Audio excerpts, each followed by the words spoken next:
കുറച്ച് വെളുത്തുള്ളിയും ഒരു ടേബിൾ സ്പൂൺ മൈദപ്പൊടി ഉണ്ടെങ്കിൽ ഇതെന്തായാലും നിങ്ങൾ ചെയ്ത് നോക്കണം കേട്ടോ. ചെയ്ത് കഴിഞ്ഞിട്ടുണ്ടെങ്കിൽ ഇത്രയും കാലത്ത് നിങ്ങൾ അറിയാതെ കഷ്ടപ്പെട്ടല്ലോ എന്നോർത്ത് നിങ്ങൾ സങ്കടപ്പെടും. അപ്പോൾ വെളുത്തുള്ളി ഇതുപോലെ കത്തി വെച്ചിട്ട് ഒന്ന് ചെറിയ പീസുകളാക്കിയിട്ട് കട്ട് ചെയ്തെടുക്കുക കേട്ടോ. ഒരു മുഴുവൻ ഉള്ളി എടുത്തിട്ട് ഇതുപോലെ ചെറുതായിട്ട് കട്ട് ചെയ്തെടുക്കുക.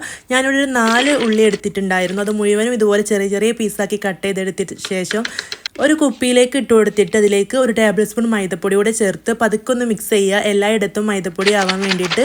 എന്നിട്ട് നല്ല ശക്തിയിൽ ഒരു മിനിറ്റ് നേരക്കൊന്ന് നന്നായിട്ടൊന്ന് കുലുക്കി കൊടുക്കുക കേട്ടോ. ഇതുപോലെ ചെയ്തെടുക്കുമ്പോൾ ഈ ഉള്ളിയുടെ ഒരു 3/4 ഭാഗം തൊലിയും ഇതുപോലെ പൊളിഞ്ഞു കിട്ടും കേട്ടോ. നമ്മൾ എത്ര കഷ്ടപ്പെട്ടാണല്ലേ വെളുത്തുള്ളിയുടെ തൊലി കളയുന്നത്. ഇതുപോലെ ചെയ്തെടുത്താൽ മതി.